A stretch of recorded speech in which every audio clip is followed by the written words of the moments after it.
Lorsqu'Electro m'a proposé de recevoir cette mallette éducative avec un kit basé sur un Raspberry Pico 2, j'ai immédiatement accepté. Je recherche constamment des outils et méthodes pour initier les jeunes enfants à l'informatique et à l'électronique. J'avais déjà acquis un livre prometteur, Computer Engineering for Babies, vendu à peu près au même prix que ce kit. Dans cette vidéo, je vais vous parler de mon retour d'expérience sur ces deux produits. Je vous présente rapidement le livre. On va commencer par le plus simple, le fil Wire qui transmet directement l'état d'un bouton à la LED. Si le bouton est appuyé, la LED s'allume. On introduit ensuite l'idée d'inversion avec la porte Note.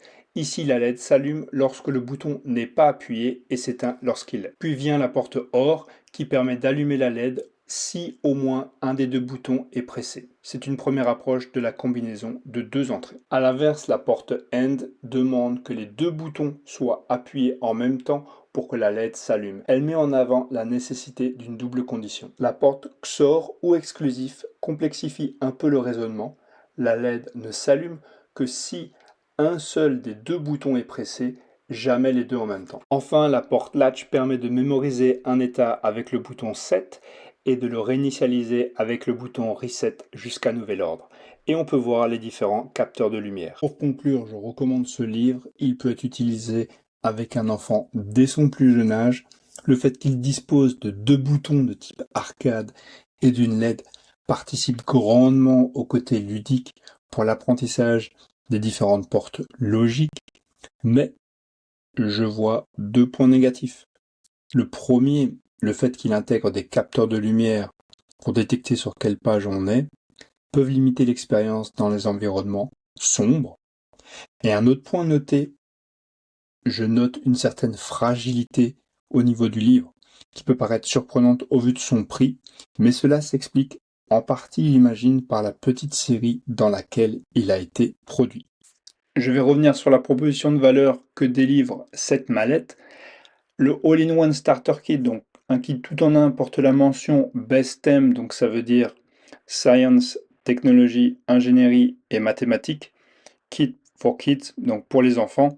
Mais franchement, même les adultes pourront s'amuser, donc aussi bien expérimenter par eux-mêmes ou accompagner les enfants. La mallette comprend 17 capteurs et un écran tactile couleur. Donc pas besoin de souder ni de s'emmêler avec les câbles. Les enfants peuvent ouvrir, jouer et coder avec l'aide des 20 tutoriels si on a besoin d'inspiration.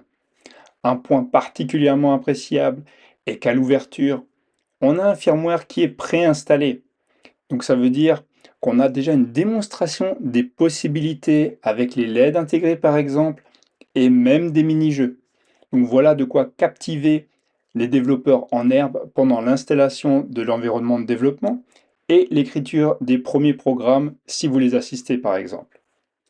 Moi je suis enthousiaste à l'idée d'utiliser cette mallette pour des projets personnels, mais également, comme je l'ai dit au début de cette vidéo, pour initier mes enfants à la programmation.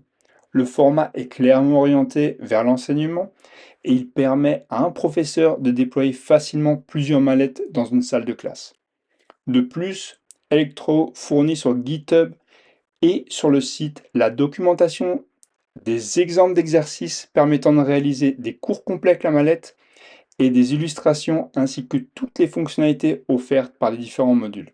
La proposition d'Electro est, je pense, cohérente avec un prix raisonnable compte tenu du nombre de modules installés.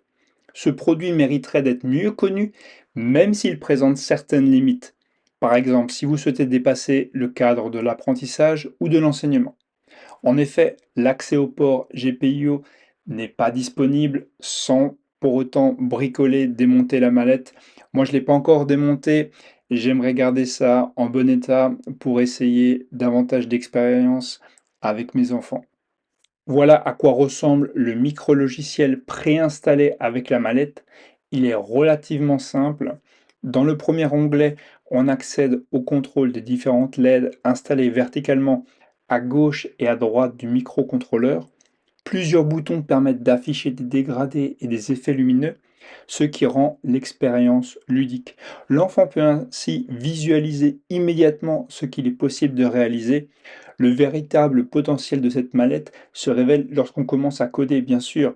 Donc voilà à quoi ça peut ressembler. On présente ça à notre enfant et ça donne un objectif à faire ensemble pendant une après-midi. Je trouve que c'est vraiment agréable. Le dernier onglet mérite votre attention, mais gare à ne pas y passer trop de temps, car il peut être addictif. Il propose différents mini-jeux. Le premier met en scène un dinosaure qui doit sauter par-dessus des cactus. Et oui, c'est le même que celui du navigateur Chrome.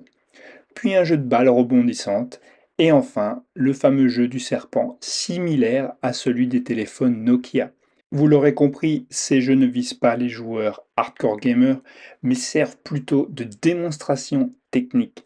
J'espère vous avoir fait découvrir mes deux outils pour initier les enfants à l'informatique et à l'électronique, et je serais très curieux de connaître les vôtres, alors mentionnez-les dans la description et à très bientôt.